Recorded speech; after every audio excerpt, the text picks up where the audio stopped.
driving a 2022 Tesla Model Y Performance, and we're doing a little sleuth shopping today. So really, as we discussed in previous videos, we're looking at the difference between model Tesla Y and a Jeep Wrangler 4xe, and Tesla has kindly lent us this Tesla Model Y Performance version as the counterpoint to the Jeep. And so Adam, you're driving, why don't you take it away? You know what? First off, hats off to Tesla. They really accommodated us today. It was perfect. The experience was somewhat a little bit better than I had anticipated. And yeah, they put us in this brand new 2022 Model Y. And I tell you, right out of the gates, I'm kind of liking this, Jamie. Yeah, no, hats off to Tesla in the sense that we had actually booked to see the Jeep prior to the Tesla, and typical old school car dealership world, we got there and somehow the car had been sold just prior to our arrival. How convenient. Yeah, and so, but we could still look at a non-4xe Jeep, which of course defeats the whole purpose of trying to drive a 4xe Jeep. Right. But Tesla salesperson seemed quite knowledgeable. We were in the car very quickly. His capacity to explain the difference between this and the long range version, which is the version that, you know, we more sort of spec'd out from a comparative perspective, he was able to get right to the guts of what those differences are. And I learned a lot today too. I certainly did too. And you know what? Just having that knowledge, just having that kind of, you know, easy conversation happening just made the whole experience a little bit better as well. So for Model Y and Jeep Wrangler 4xe, which one did we ultimately decide was better? Don't forget to check out our conclusion little video montage where we decide between the Tesla and the Jeep.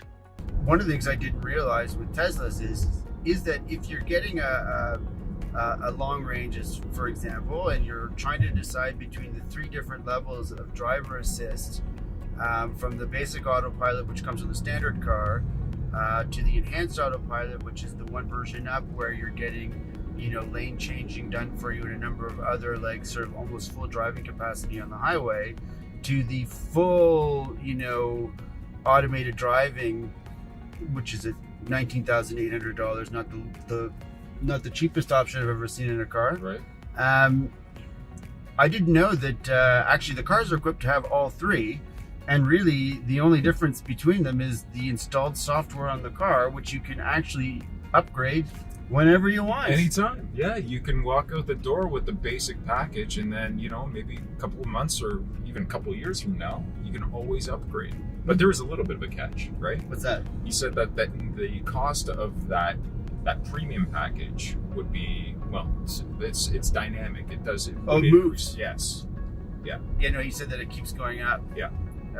As does Tesla's pricing, I must say. That's a perfect segue. Yes, last time I drove and looked at Tesla Ys, they were substantially cheaper than what we're seeing today.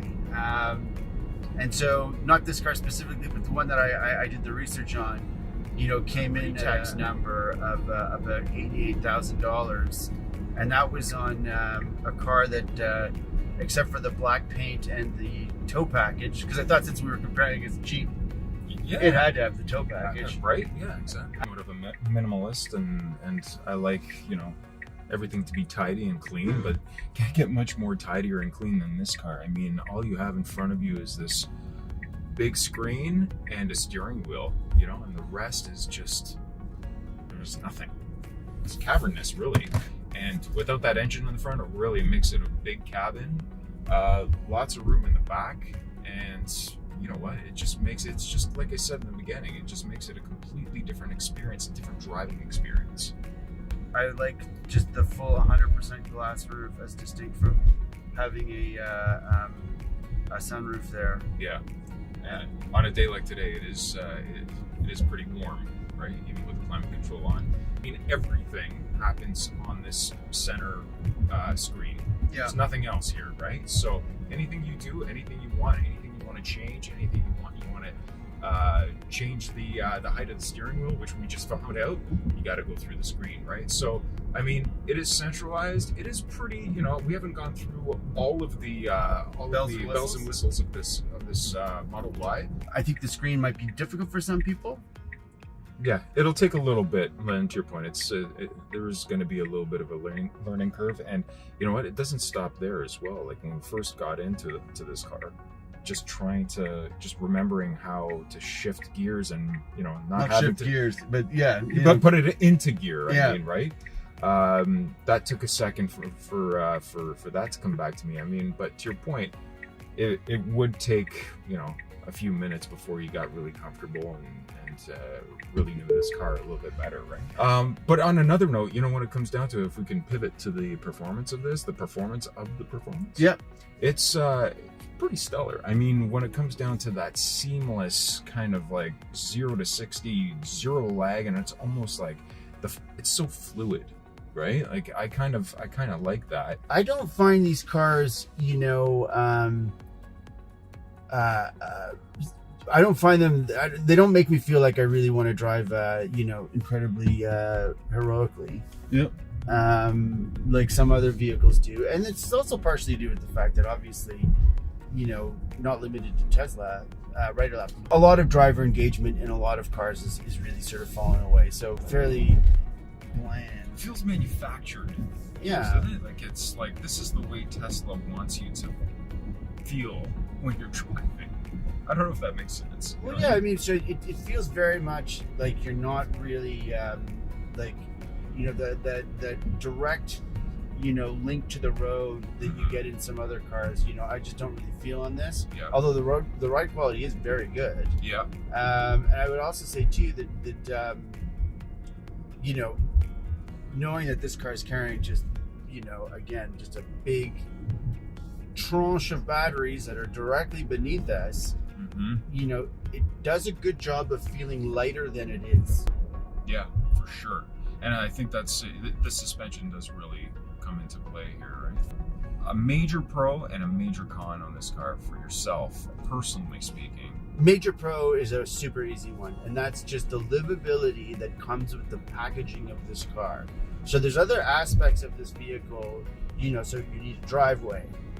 Because this car really needs to be plugged in overnight, and you need special equipment in your driveway to actually make sure that you're getting like a thorough charge if you're planning to do real driving every day. I mean, other than just like everybody sort of hacks on the fact that the batteries that living with batteries and the lack of so let's assume that I could live with a car like this and my life didn't require really long driving distances. I think that the big problem that I would have with this car as a major sort of con is just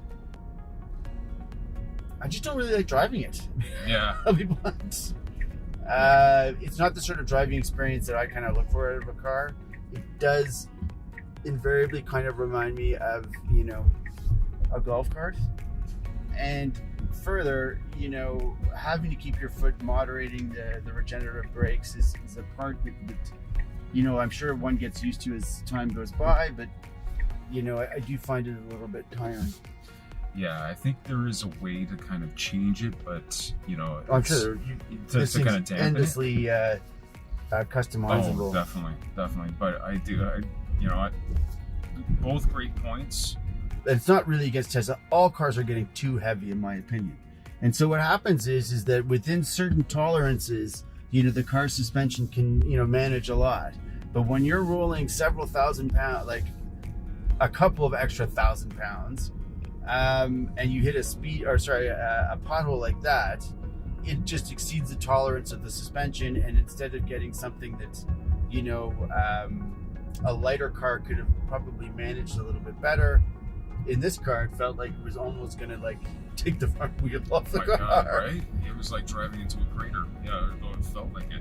And I don't think this car could take many of those hits. No, especially with these really nice 21-inch tires, or wheels, I should say. Well, and that's a good sort of segue point. So I mean, we're going to talk about this more, but I've done a fair amount of research on Teslas just in general, and on this one sort of specifically, So I'm opining on something that hasn't happened to me because, you know, this is the experience of others. But the other thing that, although I haven't seen it on this car when I walked around, they are known not to be, you know, built to the highest level of exacting standards that you see on literally just about every other manufacturer.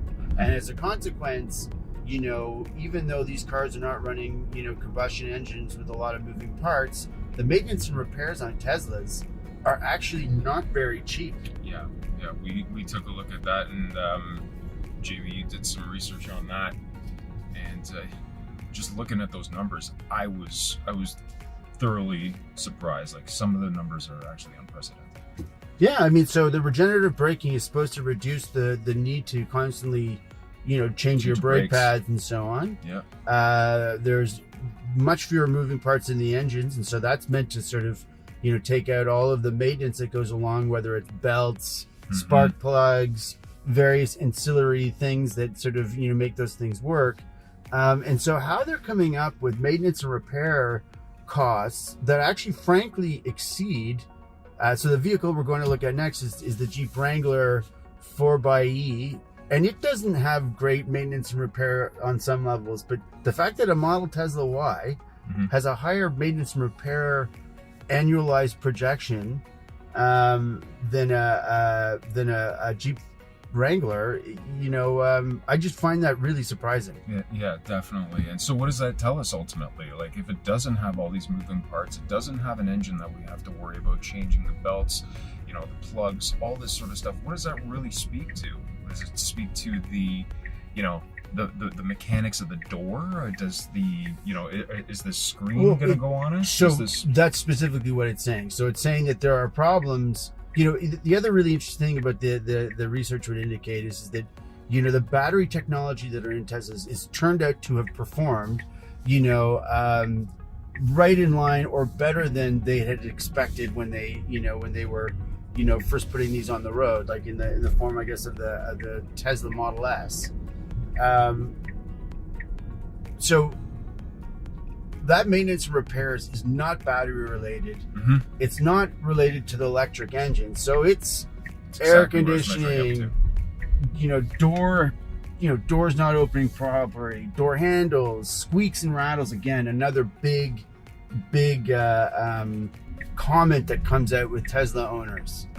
And you know, so but a squeak and a rattle is not something that you would usually seek to address. And these cars are covered under a warranty for the first 3 years of ownership. That's right. You know, that also segues to the other point too. So the other thing that we'll be talking about more is that there is no fallback position for this car. It's 100% batteries. And when those batteries go, the other thing that we do know is that though the reliability, generally speaking, has been very good, and they are attached to a pretty significant warranty, which is 8 years and, you know, 70%, you know, yada, yada, yada. Yeah. The fact of the matter is when the batteries on this car go, there is a big number coming to keep this car viable as something that you can use as a daily driver, because there is no inexpensive way to keep the battery kind of going. Once the battery's gone, it's gone. It's gone. Yeah, exactly. The annualized savings of fuel is just not what I was expecting either. Yeah, agreed. It's like there's going to be a lot more research that needs to be done besides this, you know, the 10 years that we've or 10, yeah, just over 10 years that we've seen the Model S on the road, right? Yeah. So I think once we start aggregating that information and that data, we'll be able to really identify what this is. But at this point, you're right, we simply don't know. Yeah. No, we don't. Yeah. So let's kill it. And Thanks for watching this video from Autekka. We deal in new and used cars. So for further information, please reach out to us. Support at autekka.com. Looking forward to hearing from you.